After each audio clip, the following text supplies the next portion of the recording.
I found something.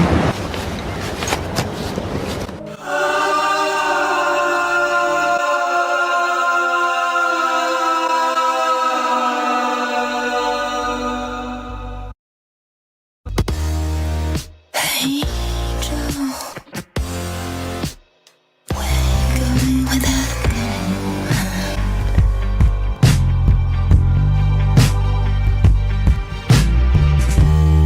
Hey, Joe. I said, where you going with that gun in your hand?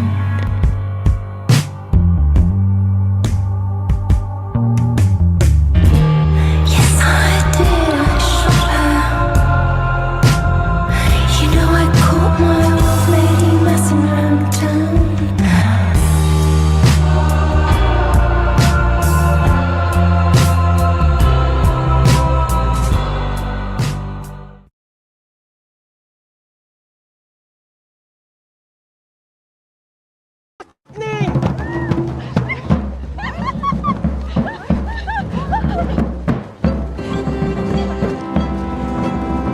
You are our May Queen.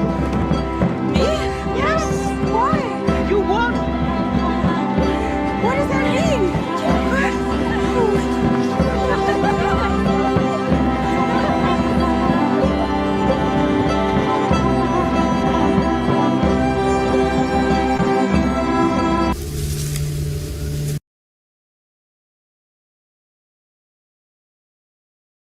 All right, everybody, what is up? Thank you for joining us. I'm going to be bringing the panel on in a bit to talk about the work of Lindsay Usich, Warner, Marilyn Manson's wife. And some people don't know this. She is a photographer. She has done major art exhibits in LA, for example. She's been profiled in a number of different art publications and magazines. And she's been doing photography for years and years now. And you can just go to her Instagram. We'll look at it a bit later and check it out to see the range and juxtaposition of her pieces. But I wanted to open. Some of you know that I used to be an English professor, and in typical professor style, I want to open by talking just a little bit about what I think are some of the major themes in her work. So I want to talk about, if some of you recognized Midsummer. If you haven't seen it, those were scenes from Midsummer, horror film, one of my favorite horror films, Ari Aster. And I want us to think about, those of us who have seen that, what makes that film so compelling and scary and interesting. And I think that a lot of people who've looked at that film have noted, and you probably just saw it there, the visuals are really important, particularly the fact that, as the title would indicate, midsummer, it takes place in the summer. Almost every scene is really like bright sunshine, very vivid colors, and lots of florals, as you just saw in that scene. And what I love about Midsummer is that it takes these things, flowers, florals, sunshine, brightness, that we associate normally with positivity and happiness, right? And tranquility. And it actually turns those into signifiers of darkness and of fear and evil and death, right? And so when I look at Lindsay's work, when I look at Warner's photography, what I see as a consistent theme in a lot of her photos is this interesting juxtaposition between light and dark and these antinomies, these opposites that we normally don't see together. So that's one thing, and I think we see that a lot in Midsummer. We'll talk and we'll look at her pieces in a moment. There's also another theme that I see a lot with her intense focus on florals and vegetation, and that is the idea of well, let's look at a scene here. So this is a scene from the film Annihilation with Natalie Portman, and it's Alex Garner, sci-fi, and it's about this alien phenomenon that starts causing our DNA to meld with the DNA of other animals, other vegetation, etc. So there's this scene that I'm going to show you where Tessa Thompson is literally turning into a plant.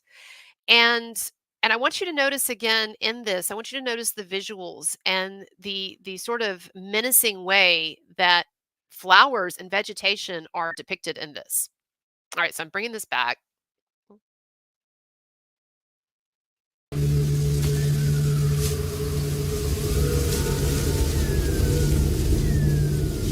Ventress wants to face it.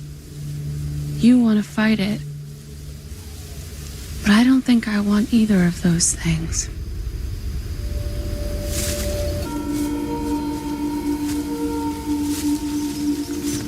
So you can see this if you look at her arms, the way that there are like vines and leaves and flowers coming out of her arms, and then also the emphasis on like the color palette of the vegetation. So I think that's really interesting, and I think that when we look at Lindsay's work, we see that. Josie.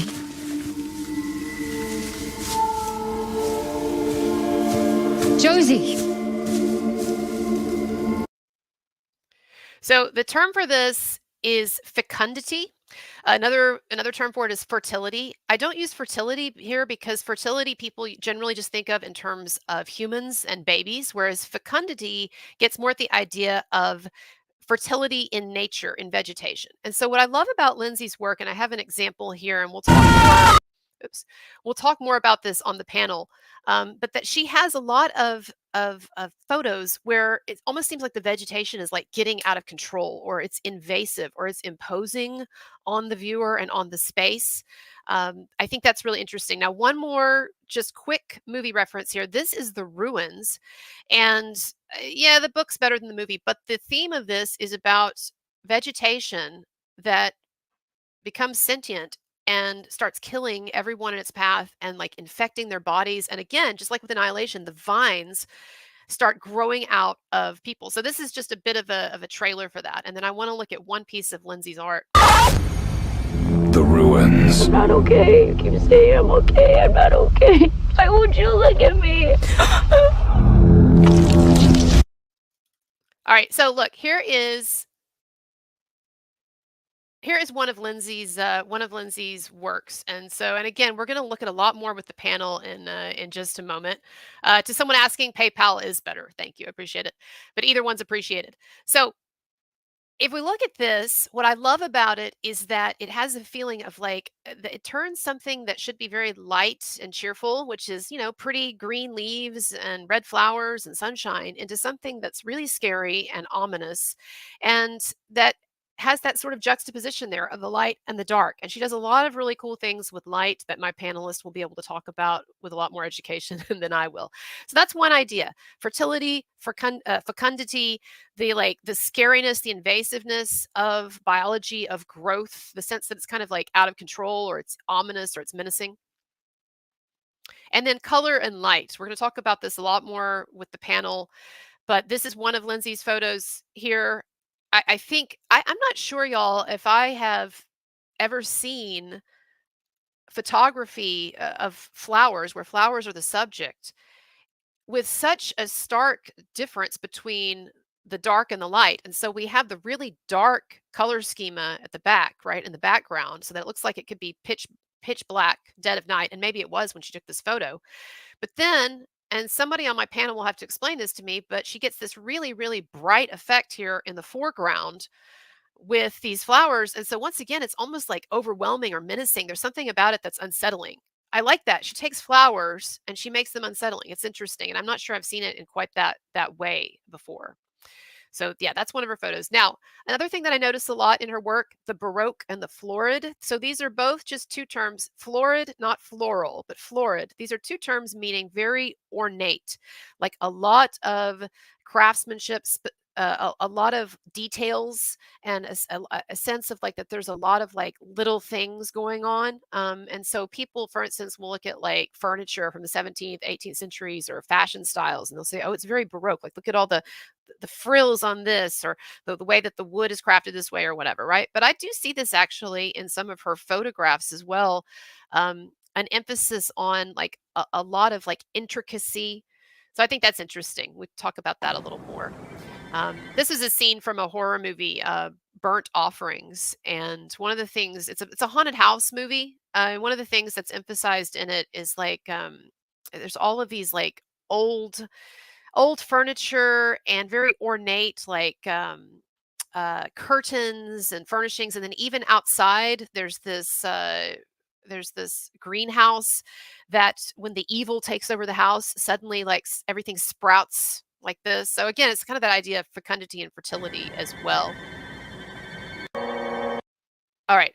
Now, I wanted to also talk about with the Baroque, the idea of Dracula, the idea of vampires. So this, if you've seen Francis Ford Coppola's Dracula, this is a scene or a still from that. Notice the costuming this. If you've ever seen this, you know that the costuming is extremely elaborate, very feminine, extremely elaborate. And then you have also these scenes like this, where we get a lot of vegetation actually, but also this was what I meant by Baroque. Look at all of the ornate craftsmanship of the dresses they're wearing and also of the furniture. And again, these are things I just want you to kind of like be on the lookout for that you're going to see in a lot of her photographs, Lindsay's photographs, that I think are really interesting. Now, Lindsay, speaking of vampires, Lindsay did an interview where she talked about how the writer and poet Alejandra Pizarnik was one of her major influences. And I don't know if you'll know this or not, but Alejandra Pizarnik, she is most famous for a series of writings that she did on the Countess of Bathory. And so, you know, it's interesting how all this weaves together, because the Countess of Bathory, a real woman from history, kind of like Vlad the Impaler, but someone who has been mythologized almost as a kind of a female vampire in and of herself, because apparently she would kill hundreds of women, hundreds of virgins, and bathe in their blood so that she might retain her youthful skin. That doesn't sound like a bad idea. I don't know. Do you think that works? Asking for a friend. But seriously, like, and so again, and in the tradition of like Pizarnik and her writings on Bathory, Bathory is depicted again in this really sort of Baroque, florid way, like we see also with Dracula, right? Is like, you know, very like beautiful and wealthy, right? And all of, and like lots of like flowers and ornate craftsmanship and all that. So keep all that in mind. I think it's interesting. A couple more things I want to think about. Oh, there's a picture of that's from The Countess, the movie about the Countess of Bathory with Julie Delpy. It was kind of interesting there. Delicacy. This is another big theme in Lindsay's work, I think. Femininity and gauziness. But again, always kind of in contrast with something a little bit darker or edgier. There's another scene from a still from Dracula. And so like here's a picture we'll look at in greater detail in a moment. But this is another one of Lindsay's photos. And so you see like the delicacy, the femininity, there's a kind of a gauziness and soft focus aspect to the lighting there, but then again, very dark in the back. Also think about the idea of something that's antiquated. I noticed that a number of her photographs have a feel of like something evoking like the past, or something in a very Gothic sense, like that which used to be but no longer is.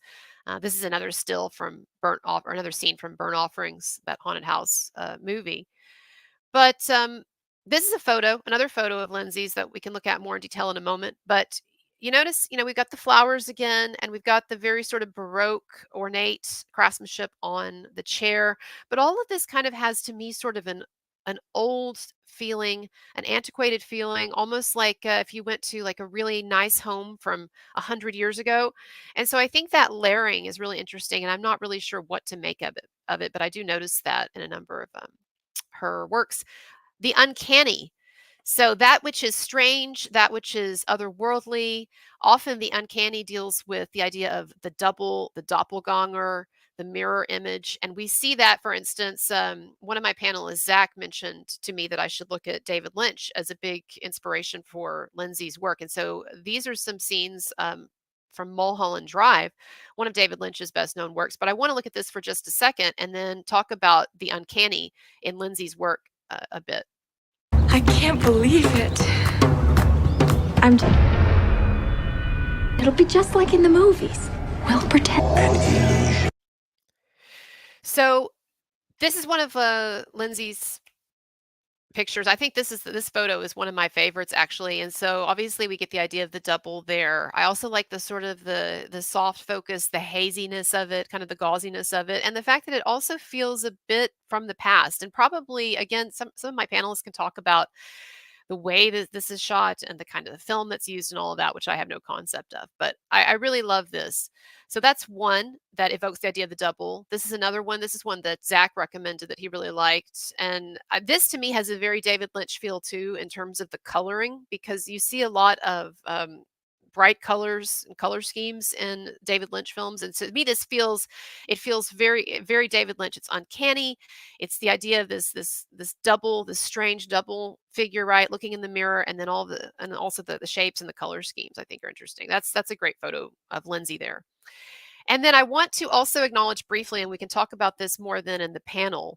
One thing that Lindsay has said in a number of interviews as well is that she likes to take and has traditionally liked to take photos of her twin sister, Ashley. And y'all may or may not know this, but her twin sister, Ashley, is married to one of the guitarists from Smashing Pumpkins and founding members, right? Is it James Iha? Is that how you say his name? But apologies if it's not.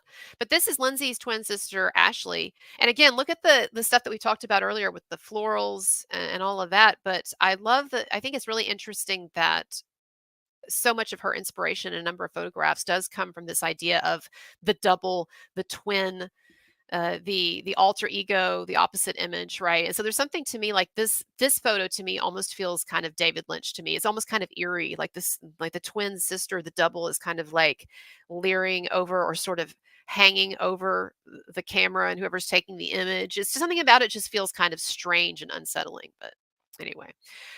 All right. And then finally, antinomy and juxtaposition. We see this a lot. I would say in every photo of hers that you look at, look for some kind of opposition, some kind of juxtaposition of things that don't fit or are opposites. And I put in here also a scene from the film Zodiac, the David Fincher film about the Zodiac killer. And there's one scene, and don't worry, I'm going to cut it off before it gets violent. Trigger warnings, right? But there's one scene that is my favorite, and it's because it takes place totally in the daylight and with really, really bright sunshine and really like deep greens and that sort of thing, right? So it's normally again comforting, but this to me reminds me very much of Lindsay's work.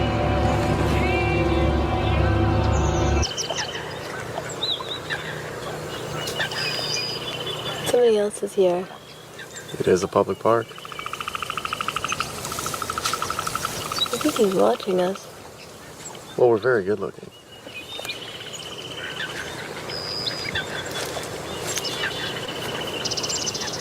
Where'd he go? Right behind that tree. All right, so he's taking a leak.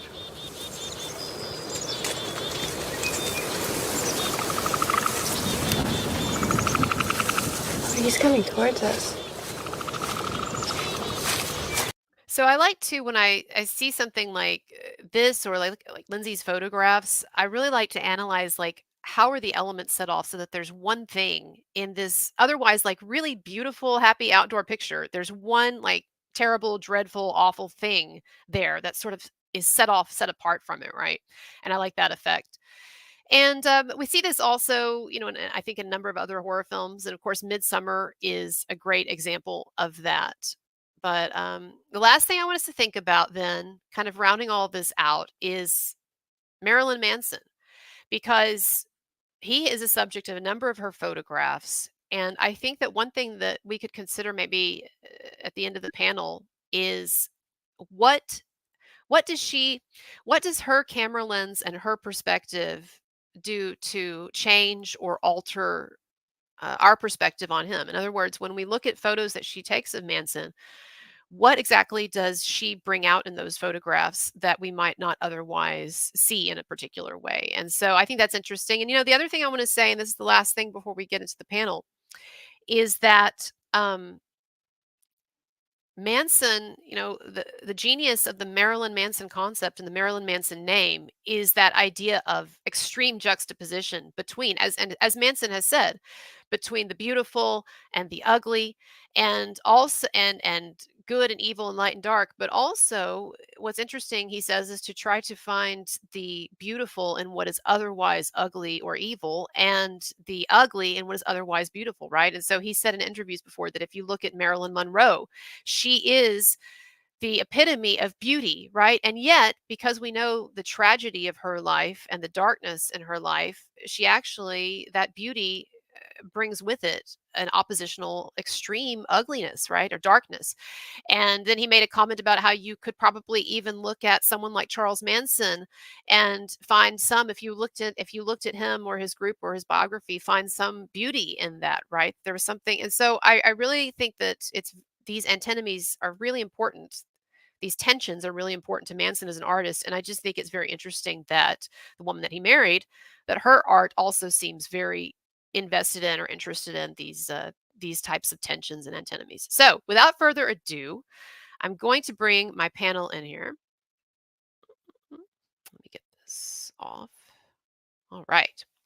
So hello, everybody. I'm wearing my ornate florals, so to speak. But I want to introduce briefly our panelists. So the first one, this is, oh, where did he go?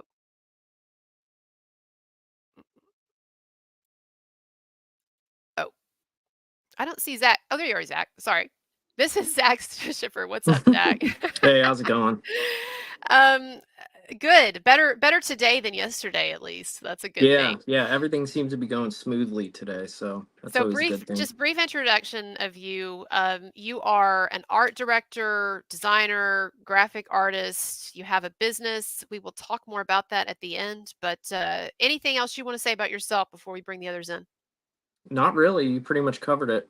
Okay, awesome. And of course, you have done interviews with me before, so people should check those out. But at the end of all of this, I will link in the comments to everybody's stuff, Instagram links, what have you. Okay. Sounds good. All right. And then we've got Jocelyn. What's up, Jocelyn? Hello. Isn't she beautiful? Now, I just want to say, everybody, I'm sorry to embarrass you at the beginning. I just want to say to everybody, she runs the Art is Manson Instagram. I said it right, didn't I? Yeah. So it is a pretty new page. It is still in the growing stages, but I really think it has a lot of potential, and I like her concept and what she wants to do with it, which is emphasize the artist aspect of Manson. And I know we'd say, well, everything he does is art. But I think bringing out some aspects of Manson that don't get emphasized as much. So I really like your page and what you want to do with it. And so, and you just met Manson recently, right? Yeah, I went, I flew to Colorado and I saw him there and I met him in a meet and greet. Yeah, you had some great photos there as well. So, hello. And then we have another panelist, and I think she is trying to join because she was here earlier, and then there are always like technical issues. Y'all know how it is. Oh, there she is. Hey, Lisa, you made it. Hi. What's up? So Lisa has been on my show before. You will recognize her avatar as the Kinky Connoisseur. And she's done a couple of videos with me debunking a number of the allegations against Manson. But people may not know this. You are also an artist and an art professional and involved in the art world and work at a major museum, modern art museum and all that stuff, right? Yeah, that's right. So welcome. Hello. And I guess, y'all, we will just get started. So what I want to do for the rest of our time is talk about some of these pieces. And I will say that the only thing that I continue to have technical issues with was my slideshow, but it's okay because I have all of the pieces. It just might be the photographs. It just might be a little bit more annoying pulling them up. But let me start. Grab some and we'll start. So let me see. Can y'all see that? Oh yeah, good. Yep. So again, y'all just ignore the stuff at the top because my slideshow, it wasn't working. And so we'll just have to deal with the annoyance of the Google Drive information at the top. But look at this photograph. So I wanted to start with the florals, y'all, even though she's done a number of other things, as we know that we will get to. But I want to start with the florals. And you've already heard what I have to say. So I'm curious, does anyone want to start us off? What are your impressions of this? Zach, all right, I'll go first.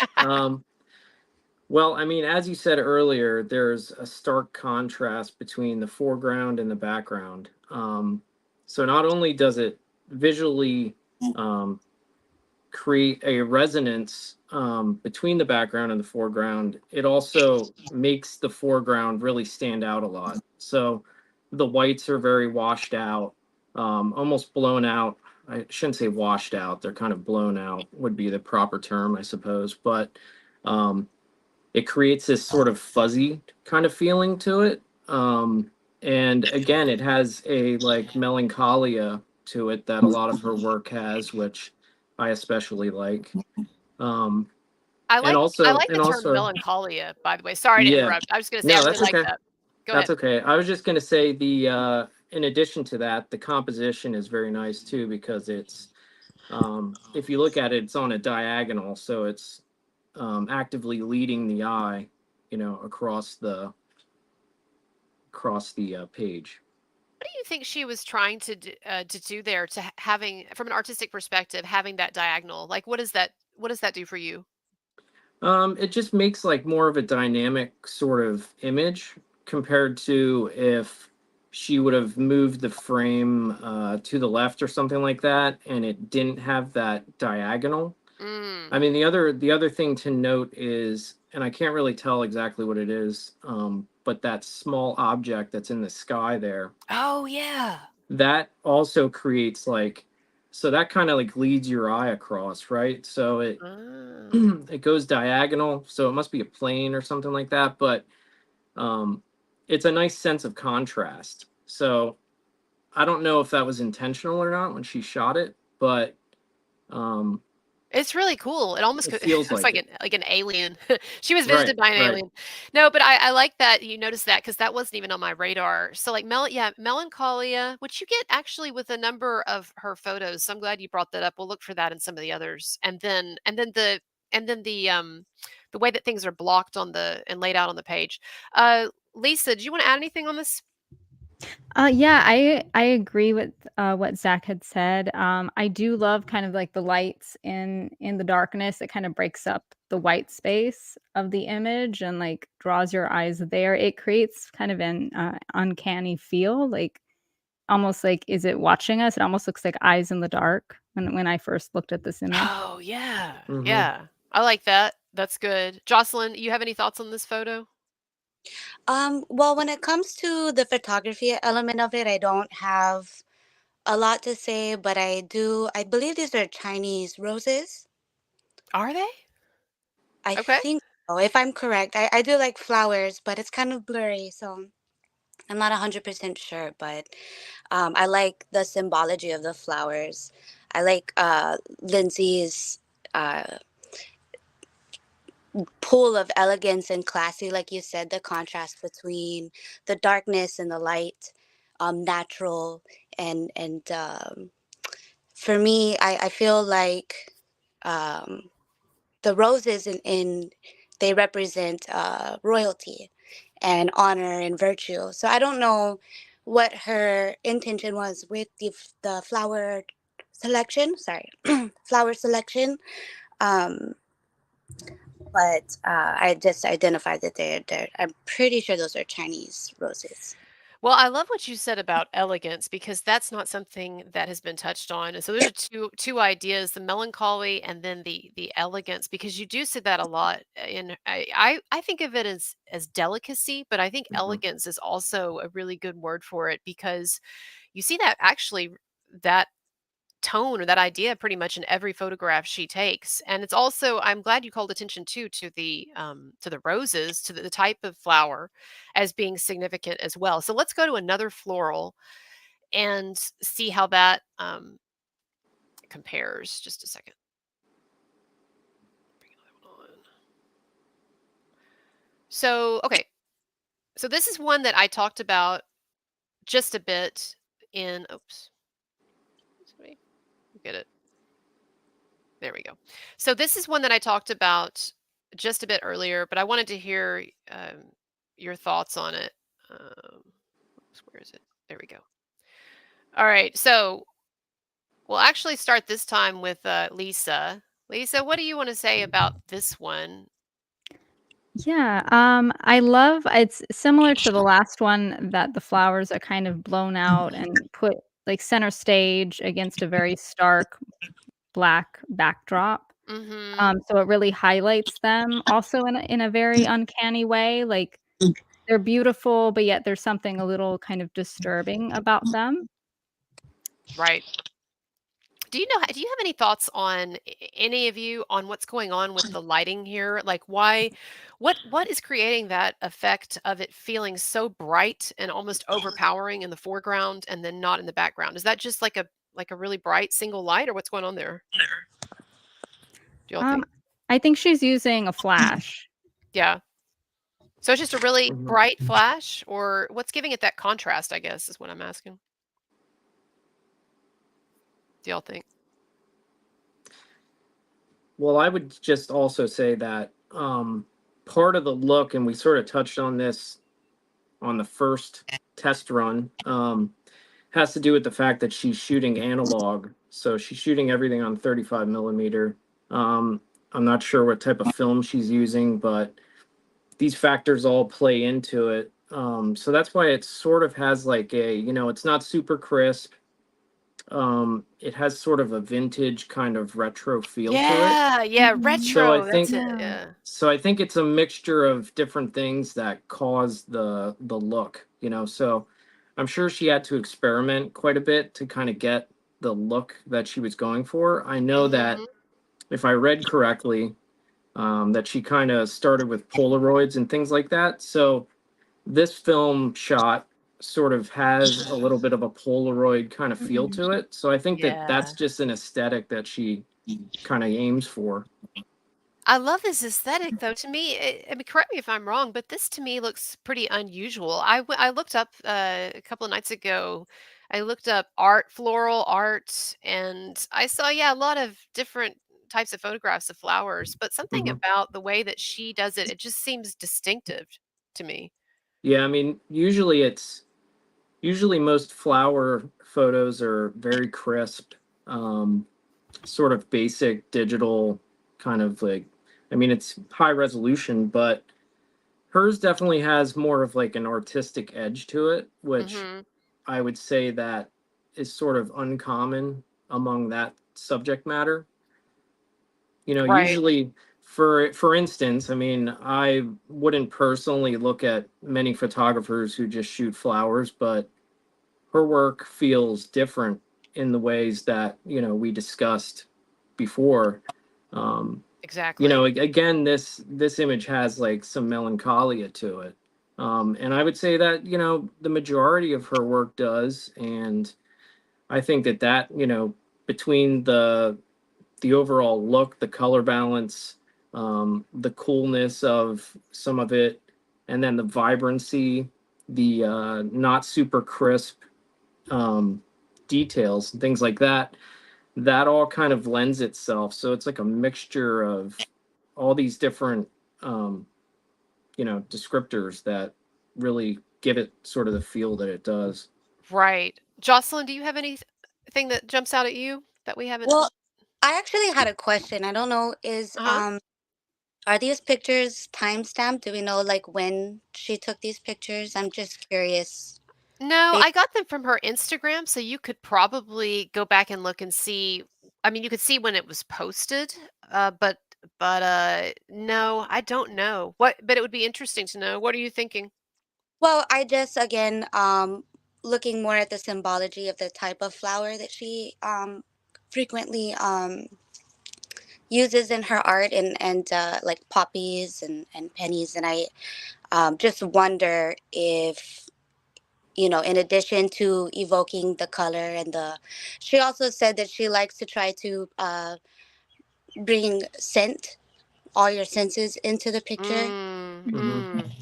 And I really appreciate that. I'm really, don't know a lot about Lindsay, but I'm really interested in learning how she uses flowers, and the contrast of the blooming flower in the middle of the night. And I'm really more so writing down a lot of questions that I no, have, it's great, but but you're I bringing hope up that I can do further research on her and her intention. And I think it's important to bring up the idea of time and the idea like of blooming flowers at night. Because again, I'm assuming that this was taken at night. I guess you could get this effect somehow otherwise, but I'm sure she did take it at night. She seems, if you follow her Instagram, she seems to really like to take nighttime photos, for obvious reasons. So anyway, I like this one a lot. I want to do one more floral, and then we're going to move into some other things. But let me see here. Get all this. One thing I also Yes, wanted to ma'am. add. Yes, Oh, I go was for it. I was gonna add, was with the red flowers, the like shine to them, it almost reminds me of like red satin. Like it has this fabric Mhm. feel to That's it that I true. really Like they like. don't even Yeah. really look that, and that probably also gives it that otherworldly, surreal aspect because they don't Mhm. actually look real. They do look. I think they are real. Although I guess we don't know, but I think they are real. But they look like they're shining. Yeah, satin. I like that. That's exactly right. And she has a satin motif with a number of her works. Let me. I was going to show you a floral, but there's this one that y'all have probably seen. Where is it? Here we go.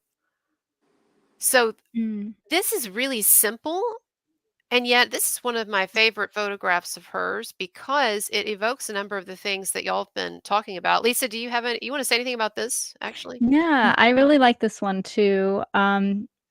Yeah, her usage of florals combined with fabric in multiple images like this one, I really love. I think it creates just like this romantic feel that's very like obvious, but obviously juxtaposed against the blackness and Mm, creates kind of more of this melancholy feel like that just carries throughout all her work. mhm.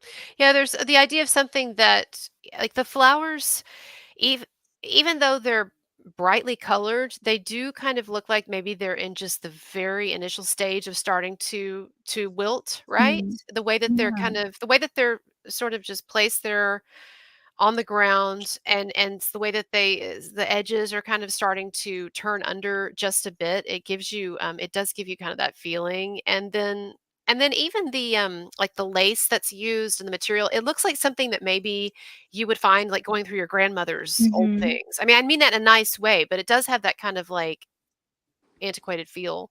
Yeah. There's Yeah. almost like a technicolor feel also to the colors that she Yeah. chooses to That's good. use. Oh Yeah. yeah. Zach, go ahead. What were you saying? I was just going to say that that's a great description, Technicolor, because it Mm. does have that sort of feel to it. Um, I might not look like the type of guy that likes pinks, and I don't typically wear pink, but I really like the hot pinks against like dark backgrounds, and I even like to use that in my own work. So um, yeah, I just think it's a great image. There's another image that's in that same set where the frame is kind of pulled back and it has the whole heart Yeah, let me with the find that. flowers. I think I Um, have So that. what is and that that? one What is is that fabric item? That's like a. It reminds me of in funerals. They make those. yes, that's a good point. That Yeah. is I'm a not. good point. No, Yeah. it does feel like something from a funeral. Of course, here in Texas, I think of things, sorry, I'm just trying to find it. I think of things like mums. Do y'all know mums? I'll have to Yep. find it in a minute. But in Texas, we have mums that so it feels almost like maybe like someone's discarded mum. I saw it down here. Here we go. Is this the same one? Oh, it's the same. But Yeah. so It's on her Instagram, but I'll try to find it in a moment if I have a chance. There's one more of these florals that I want to look at. So tell me, anybody wanna start us off on this one? Because it's a little bit different.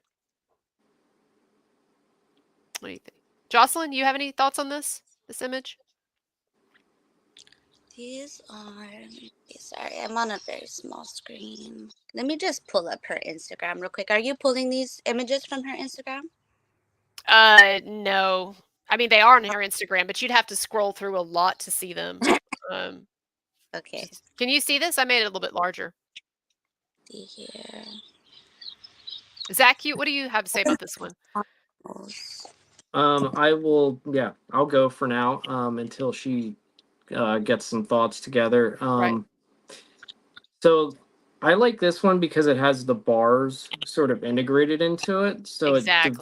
it divides the page up, which gives an interesting composition to it.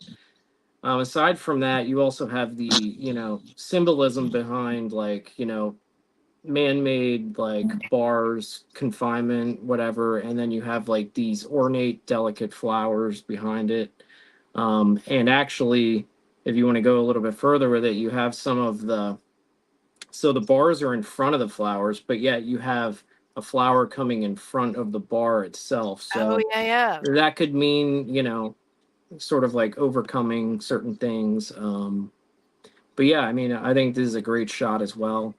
This to me, what I like about this is it really gives that sense, like I was talking about earlier, of invasiveness of the Mhm. fact that like the bars, and to me we see this actually in some of her other photos as well. I'll just scroll through briefly in a second, but there'll be some kind of like physical man-made structure, and it's something that's very structural in nature, right? Like bars or bricks, and then you'll see the vegetation either coming through it or coming over it or around it. And so it's this idea again, I think of the fertility of nature, but also like the sometimes the menacing aspect of nature, that like we try to deny it, or we try to keep it out, or we try to structure it, and yet there's still that element that gets around, kind of like that, what's that saying in Jurassic Park that everybody likes to quote with Jeff Goldblum, where he's like, life finds a way.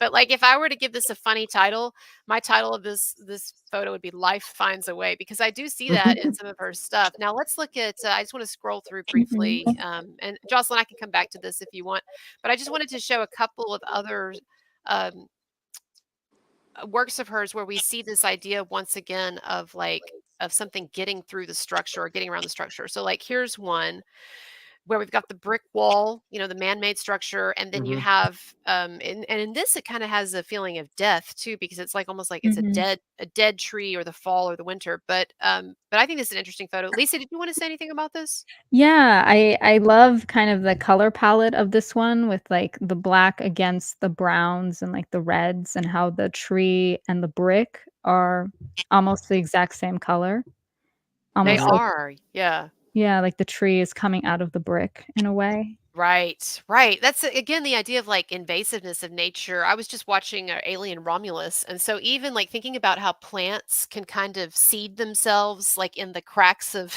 of like buildings and sidewalks and stuff, and then they break out. To me, this kind of feels like that. Yeah. Mhm. Jocelyn, did you find that picture? Did you want to say anything? Well, since you have this image up here, I Hmm. really like the way that she photographed the roots coming out in the darkness. It kind of um, gives like a reversal image of roots growing down in the dirt. Um, but in this case, obviously up into the air. I really appreciate that element of the photo. It's really It's pretty. again, it's just really she's very good at evoking a sense of something ominous or menacing or disturbing or a bit like edgy or off or out of control, even within like even with images that we would think ordinarily would be, pretty mundane, but she gives it a kind of a twist that I like. Um, all right. And even with this one, this is one that you chose, Zach. So I'll let you talk about it if you want. But we even see some similar ideas with this. Is there anything you wanted to say about this one? Well, once again, like, I like the framing of it.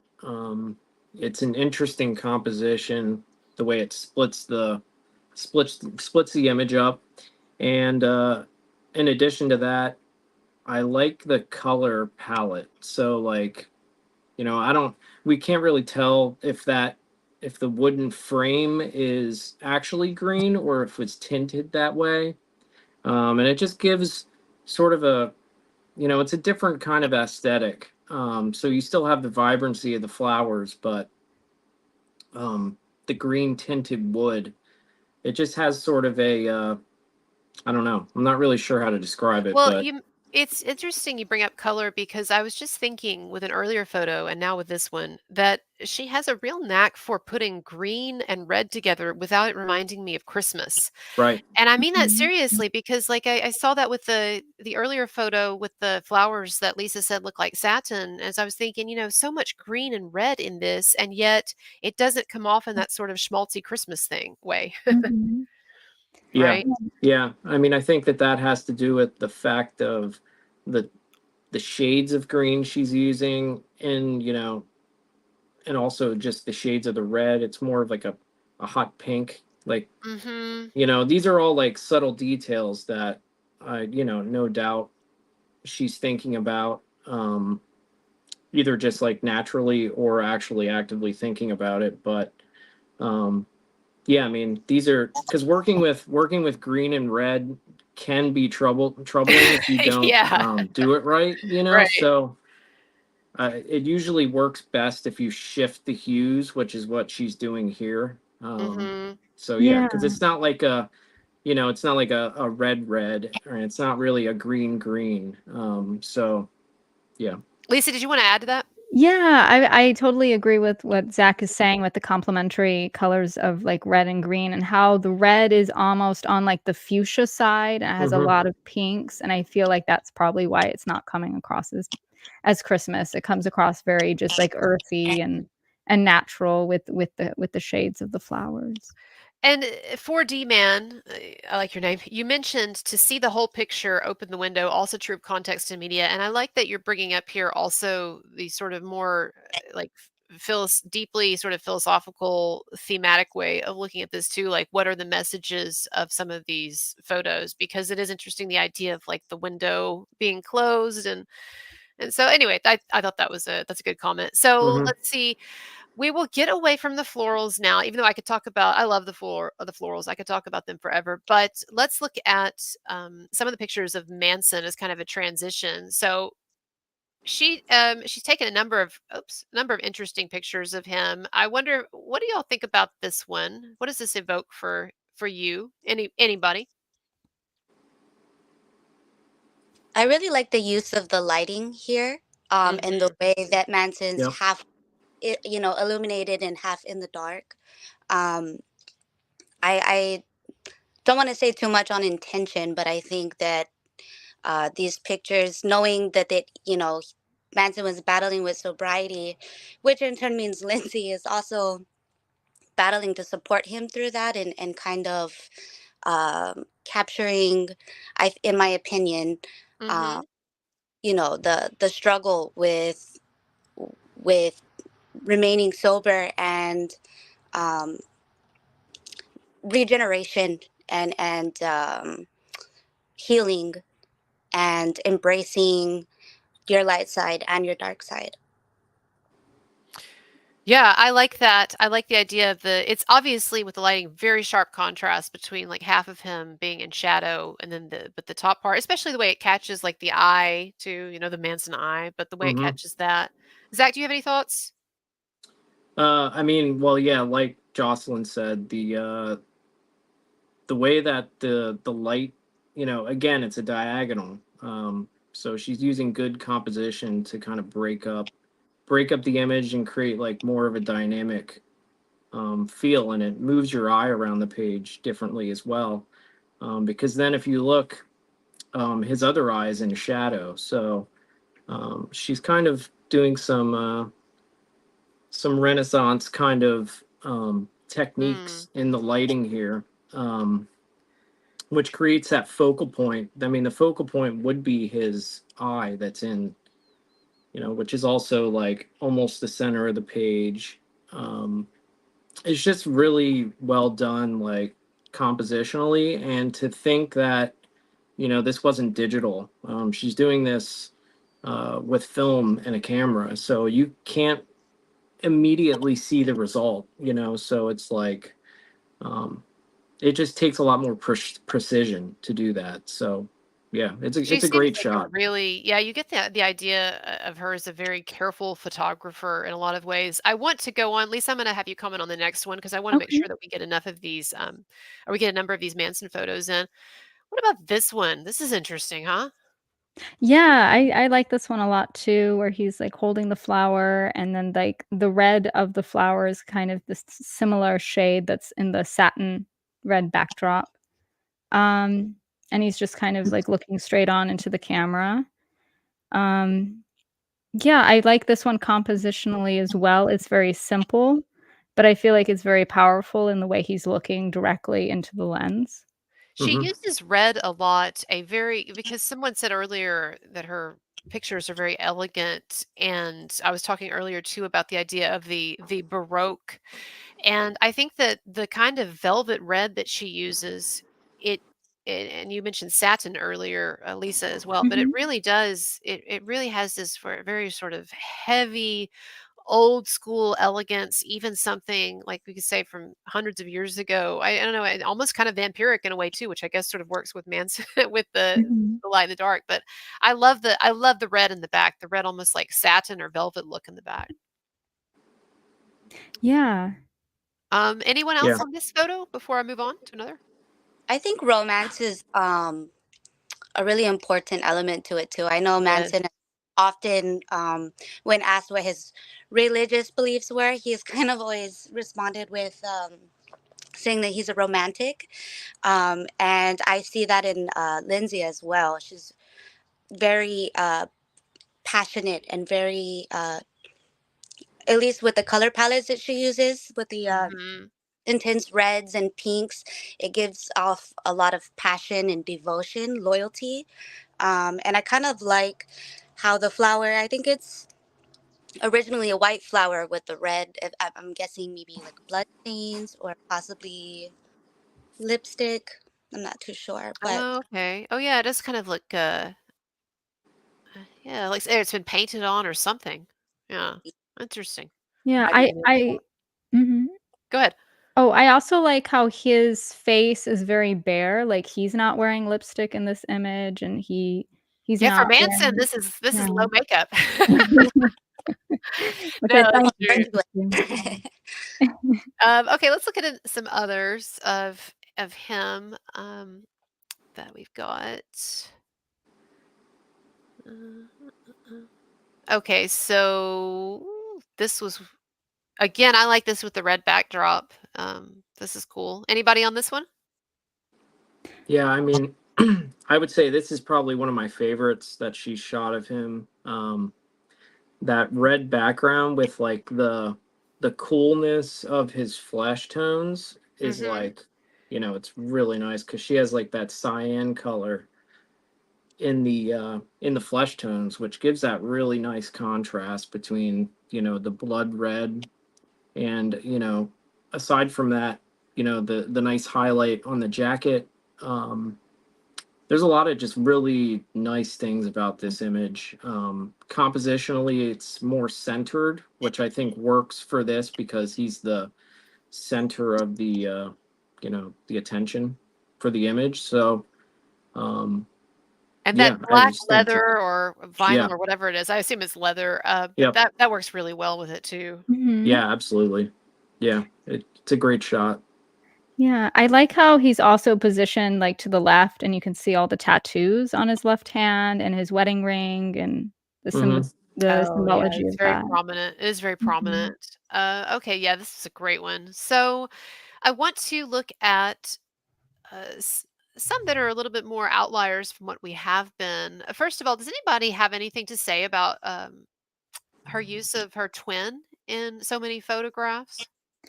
Yeah, I actually looked up her twins' clothing line, and hers is very floral prominent as well. Like she has a lot of like floral dresses and bows and lace and satin as well. So I think that's really interesting that she's also very heavy into that aesthetic.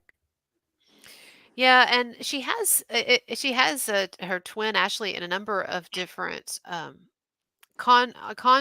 text and colors, and there's even a photograph of her. I'm not sure if I have it where she has blonde hair. There's red hair in this photo, and then even blonde hair. So she likes to and then she takes pictures too with both of them in the frame, which is kind of Hmm. interesting. Now I wanted to look at some of the self portraits and because there's several of these that are really nice. Zach, this was one that you picked. This is obviously stunning. Yeah. This one has like a very fashion, Vogue sort of feel to it, in my opinion. But yet the face is, more obscured, so it's just an interesting shot. The fact that she thought to cover the face, and then just expose more of the body. And, once again, there's a nice composition. It's, off to the left more, using the negative space on the left side and the right side to create, with that stark black jacket. Well, I was going to say, so I talked earlier about the use of antinomy and opposition, and how we Yep. saw that in the juxtaposition of physical structures like the bars or the bricks with the flowers, the vegetation. And I think you see this tension here again between structure with what she's wearing. Even the bra. I mean, what is a bra but the imposition of structure? As many Yep. feminists have said, right? And so we've got that, and then we've got then the hanging off the shoulders. We've got the very structured. It looks like a suit, like you might almost go to work, if you buttoned it.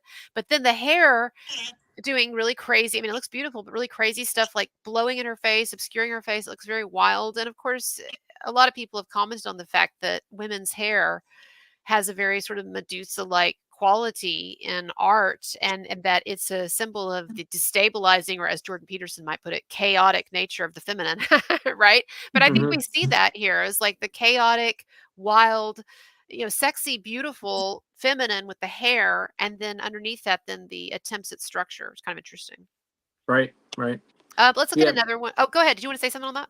I was just going to say, like, for instance, if the face was not covered by the hair, the feel of the image would be entirely different. So that decision in itself made such a difference in the overall mood of it. So yeah, that was just And Zach, one you thing I talked wanted to note. earlier about the significance too of the way that space is used and the way that the photo is cropped. And it's interesting here how she's just a bit off center, and you have some of that Yep. blank space to the right, which I think that a lesser photographer would just do the ordinary thing of, okay, put put put the image in the center, right? But she makes it off kilter. Exactly. It just creates a, as a designer, most of us don't really like symmetry in that sense. Well, you can create a symmetry, but it's not like fully symmetrical. So I personally like things that are sort of shifted off to one side. It just creates more of a dynamic composition. So, and most of her work is shot in such a way that it creates that dynamic composition. It's, she definitely has an eye for framing and the way that she's using the negative space. And Mindy Duncan, you had a good comment, a tension between the desire to communicate and the desire to hide. So again, yeah, there's a lot going on in this. Jocelyn, I want you to analyze the next one here. I'm just going to be moving on just a bit because I want to make sure we have time to get to a few more. So this is my favorite of all of hers, my personal favorite. Do you have any thoughts on this one, Jocelyn? Oops. Did we lose her? Oh, we might have lost her. Well, if she doesn't come back, we love you. Thank you, Jocelyn. Lisa or Zach, y'all have any thoughts on this? I really like this one she's as back. well. Jocelyn's back. We'll get to you after Lisa. Go ahead, Lisa. Okay. I was going to say I really like this one, and the grainy quality, kind of what we spoke on briefly yesterday about the use of using analog film and creating that graininess, and the technique that she would have to use in post that takes a lot more of a labor of love, like learning how to process film versus like just popping it into Photoshop and creating a filter that could do this. Like this takes so much more skill. And I love how she calls it doppelganger in a way, because she has a twin sister. I thought that's interesting that she's talking about like that duality. I don't know if it has any reference to her sister as well, but yeah, I'd agree with that. Once again, I feel like I'm just always harping on about the composition, but this one again is a great composition. because it's not completely symmetrical, yet you have the edge of the mirror is almost in the middle of the page, so it splits up the page nicely. And then you have like, her main image on the left is a bit larger than the one on the right, so you have contrast between them, because like if they were the same size, the image wouldn't have the same, it wouldn't resonate like it does. So yeah, I mean, these are all like, small decisions that she's making that make, two people that wouldn't really understand it. I don't want to say understand it. People that wouldn't see it initially, they might think, oh, it's a cool photo, but like all these decisions make, those are the things that make the photo. You know what I mean? So it's always the details. Yeah, I agree. I also love like the kind of, I guess, are those stars that are just kind of hanging off the frame of the mirror? Yeah. I think it's interesting too that she added that. Jocelyn, did you want to add anything? Yeah, well, I can't help but say Lindsay is just absolutely gorgeous. She is so stunning. I really like this picture. I like the use of the profile, and then the onward picture. The reflection is more direct, onward look of her face. And then just the use of the shadow across her eyes. You can't really see her eyes. I just feel like the use of light too really emphasizes the shape of her face. Well, I'm glad that you bring this up, the idea of the bone structure, because I think it's actually pretty brave to do a side profile like this, because most of us, a lot of people don't love their side profiles, let's put it that way, particularly in photographs, because it tends to look kind of alien. We're used to seeing ourselves head on, and so often people are uncomfortable with the side profile, and she has such prominent bone structure. And I saw I've even seen some haters speculating online that she had gotten cheekbone implants. No, y'all, you can go back and you can look at really early photos of her, and she's got the cheekbones. Now, people, as they age, they lose facial fat, and so it can make cheekbones look more prominent. But no, she's just always had really prominent cheekbones. And I think it's one of the things that aesthetically is most interesting and attractive about her. And so I love how, due to lighting, however she's doing this, it's really emphasizing both in the profile pic and in the mirror image. It's really emphasizing the cheekbones, and I love the way the eyes are kind of obscured. And to me, it gives it a haunted, gothic, kind of almost horror movie quality that goes along with this femininity, because it almost looks like the eyes might be missing. And of course, you could go deeper and you can interpret it thematically in terms of like themes of identity and self-awareness, and it's almost like, when you're looking in the mirror, that's the way when people look in the mirror in a movie or a work of art, it's almost always a depiction of self-confrontation, or of the desire to know the self, or the fact that part of ourselves are always hidden from us in a way. And so I love the way that she's looking in the mirror, and yet she's looking at an image that's very, in a lot of ways, dark or obscured and everything. And so to me, this piece is very much speaking about the idea of the double. This is very much about the way in which we are hidden even from ourselves. And so I love the use of the mirror. I love the blurriness of it, the way it does feel a bit antiquated, and then a sort of the gothic feel as well. And then this, for something totally different, a totally different vibe. This is one you picked out, Zach. So did you want to start? We didn't talk about this already, did we? No, you just briefly mentioned Okay. it in the beginning. Go ahead. What do you see in this? Well, obviously the vibrancy of the colors. The colors are great in this. It feels very neon almost. Has almost a psychedelic kind of feel to it. But yet I like the fact that she's wearing glasses and her eyes are more obscured. So you have the darkness.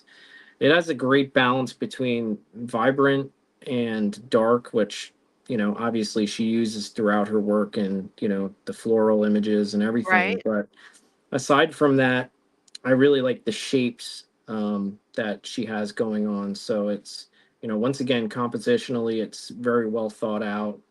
And yeah, it's just got great image. I really like this one a lot. And to me, when you mentioned David Lynch, this is Yep. the one that reminded me of David Lynch. Again, not only with the colors, but also with something with just the strangeness of it. It's very Blue Velvet for me, actually. Yes. And Yes. Exactly. Yep. and I know that Lindsay's favorite movie is Wild at Heart, which I've never seen because actually I know this is heresy, but I'm not a big David Lynch fan. But Wild at Heart, do you have that kind of color scheme in there too? Has anybody seen it? Like vivid colors? I'm probably not quite to this extent, but This is more Blue Velvet, like Mulholland Drive yes, kinda yeah, yeah. movie. I mean, it definitely has a Lynch feel to it. Um, and there's also like a mysteriousness to it as well. So Right. This is another self-portrait that I like. Again, to me, this mixes elements of what we've seen in previous photographs. So you have the florals and you have the sense of like feminine whimsy and elegance, and then but then you have the profile, which is mostly in darkness, and then just a bit of the shoulder, a bit of skin there. It's like all of it sort of kind of everything sort of set off there in an interesting way. All right, let's see if there's anything else. We are nearing the end point, y'all, but I've really enjoyed this. We could always come back for another round, but I wanted to go over to her Instagram and show y'all, refer you to that. And I don't know, there's a couple of good ones, or a couple of interesting ones here we could still touch on. What about this one of Manson? anybody? I'll go first. Well, obviously, I really like the intentional look of the cross. Yeah. There's like a crucifixion sort of feel to it, which in Manson's body of work that obviously makes sense. So symbolically, it has some interesting feel to it. I like the white background, with his stark, dark top, and this one uses more of like a centered approach to it. So it's not it's not a shifted compositionally or anything like that. It's it's just once again, it's a great image. Yeah, even the colors, like being like his flesh tones are very washed out. It's a ec- more aggressive picture of him than she typically takes yes. too. Did you wanna add to that, Lisa or Jocelyn? Yeah, I agree. Yeah, it has a lot more movement to it. It's giving me like Pale Emperor vibes a bit Ah, as yes. well. Yeah. And then I like the light that's right above his head. It almost like looks like a crown. And by the way, since you mentioned the Pale Emperor, it reminded me we should at least acknowledge the cover art that Lindsay did for Born Villain, right? I forgot Mhm. about this, so let me find that. Oops, 1 second. All right, so oh, Jocelyn, there you go. All right. I know for some reason it keeps kind of kicking you off. It's okay. You All right, know, let me. to make today happen, I had to like all my kids are home, so No, no, you're great. We nobody's appreciate you leaving me being alone here. right now. No, no, we But if appreciate you I being seem here. very distracted, it's because of my children. No, no, we appreciate you being here. So this is the Born villain cover, and so Lindsay did this, correct? Yep. That's correct. Yep. Here we go. I like this one a lot. We'll start with you, Zach, and go through each of you. What do you think as an album cover? Well, I think this was one of the first images that I saw that she did, obviously in association with Manson. And, once again, I really like the colors of it. It's got a great composition. Again, it's got that stark contrast. She uses a lot of like the Italian word chiaroscuro, which is like light and dark, like a strong shadow and a really intense highlight. So she uses that in a lot of the examples that we already looked at. And once again, it's the same example here. So really strong highlight on the face. It also creates like a triangle shape. Um, it's just an interesting dynamic. It wouldn't have the same feel that it does if it was shot, you know, if it didn't have that intense shadow and intense highlight. it wouldn't feel the same. I also like how his eye sort of pops out as well, you know. Yeah, absolutely. I love how his face is just so close. It's such a close-up shot right up against, Hmm. like, his face. I think that's such an interesting decision as well. And he's not quite facing you, but it's not quite profile either. And so I think that's a very interesting way of shooting his face. Yeah, I think the contrast with the light and dark. I'm more interested in symbology and the psychology of the villain and the duality of good and evil. And I think she really captured that image with the light and dark. Yep, Mhm. absolutely. Sorry, I love the eye, just a little bit of the eye in Mhm. there, and it really sets things off. That's Yeah, a it's really great. nice one. So I want to take a look here briefly at Lindsay's Instagram page.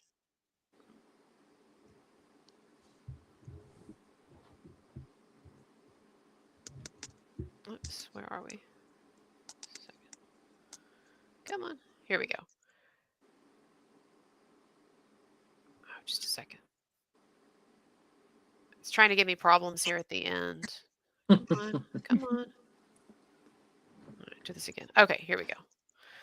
So I have not logged into Instagram on this computer, and so it's not going to let me scroll through the whole thing. But this is her page. Oh, sorry, Lindsay Usich official and Lindsay Elizabeth Warner. There we go. I like how she says fellow feline film forever because she does kind of look like a cat. So I don't know if that's her intention. I know she's a cat lover as well, and so is Manson. But anyway, here's her Instagram, and so you can see if you go here, you can see a lot of photos that we did not have time to get to.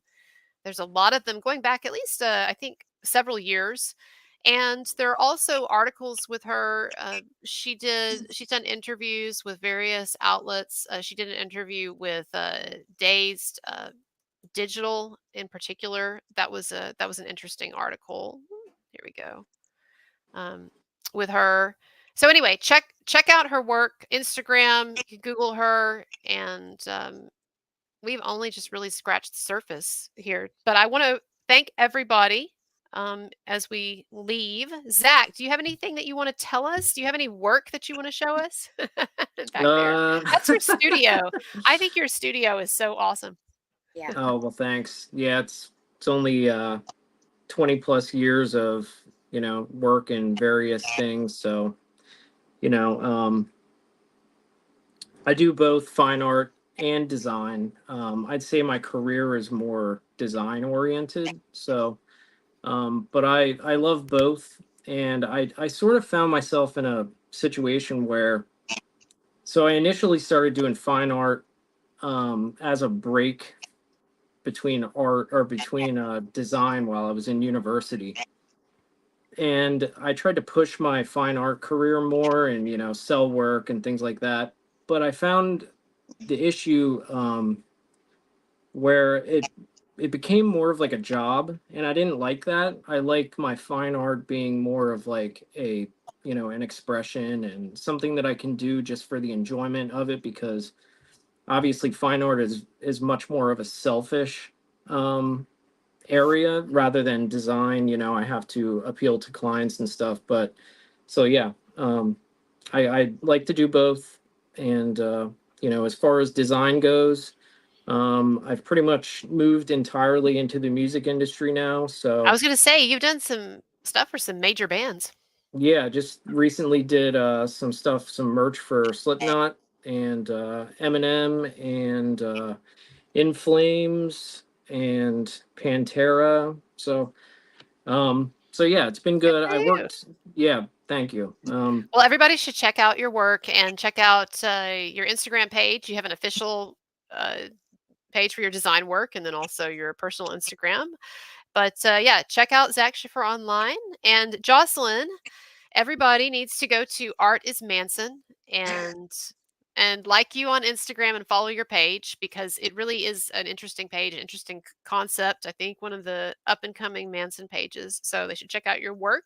And we appreciate you being here. Thank you. Yes. Tell your family thank you for sharing you with us. Oh man, they won't leave me alone right now. Sorry. Oh man, I hear that's how it I'll is. get home That's why I'm child free. No. And Kinky Connoisseur, Lisa, everybody needs to check out your page, Instagram, and you have a YouTube channel. And of course, you've done interviews on my channel before where we talked about the allegations against Manson and you have debunked them as a practitioner of BDSM. So there's a whole other thing that you've got going on besides your art. And people should check you out online. And when I get off here in a moment, I'm going to go into the comments and edit them and put everybody's links and information below. But everybody, we really just have scratched the surface on Lindsay's art. And really what I wanted to do today in the hour and 15 minutes or whatever that we've taken up is to introduce you to her photography, because she is, as many have said, she's not just Marilyn Manson's wife. Not that that's not awesome, but she's not just Marilyn Manson's wife, and she's a really interesting, thought-provoking, sophisticated artist in her own right, and I think we can all see why he married her. So on that note, everybody, I'm going to be doing a birthday live stream for myself.